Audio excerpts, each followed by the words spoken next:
Nama saya Lutfi Hardi, NIM 2018 0410 310. Yang pertama, saya akan menjelaskan tentang pengertian pasar modal. Dalam pengertian secara luas, pasar modal merupakan tempat bertemunya dua pihak, yaitu investor dan emiten. Investor berperan sebagai yang memiliki dana, sementara itu emiten merupakan sebuah badan usaha yang membutuhkan modal dan mengeluarkan surat berharga untuk diperdagangkan.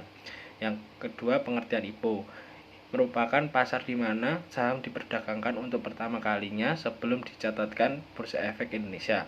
Di sini biasanya saham pertama kali ditawarkan kepada investor dengan mekanisme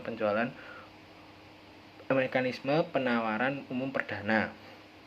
Yang ketiga, lembaga pasar modal. Yang pertama ada BAPEPAM, kedua emiten, ketiga Bursa Efek, yang keempat Sales Regulation Organization, yang kelima lembaga clearing dan penjamin, yang keenam lembaga penyimpanan dan penyelesaian, yang ketujuh penjamin emisi efek, yang kedelapan perantara pedagang efek, yang kesembilan manajer investasi, yang ke-10 kustodian, yang ke-11 wali amanat, yang ke-12 biro administrasi efek, yang ke-13 perusahaan penasihat investasi, dan ke-14 adalah pemeringkat efek.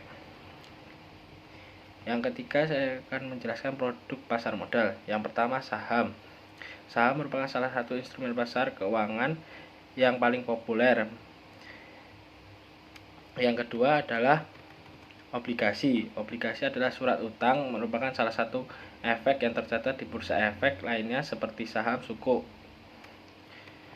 Yang ketiga ada reksadana. Reksadana merupakan salah satu alternatif investasi bagi masyarakat pemodal, khususnya pemodal kecil dan pemodal yang tidak memiliki banyak waktu dan keahlian untuk menghitung risiko atas investasi mereka. Yang keempat adalah ETF. ETF adalah reksadana berbentuk kontrak investasi kolektif yang unit pernyataannya diperdagangkan di bursa efek. Yang kelima ada derivatif. Derivatif merupakan kontrak atau perjanjian yang nilai atau peluang keuntungan terdekat dengan kinerja aset lain. Yang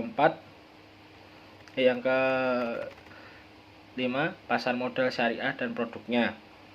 Secara umum, pengertian pasar modal syariah adalah suatu wadah bertemunya antara pembeli dan penjual terhadap berbagai efek yang bersifat jangka panjang, di mana operasional dan sistem yang digunakan tidak bertentangan dengan prinsip syariat Islam.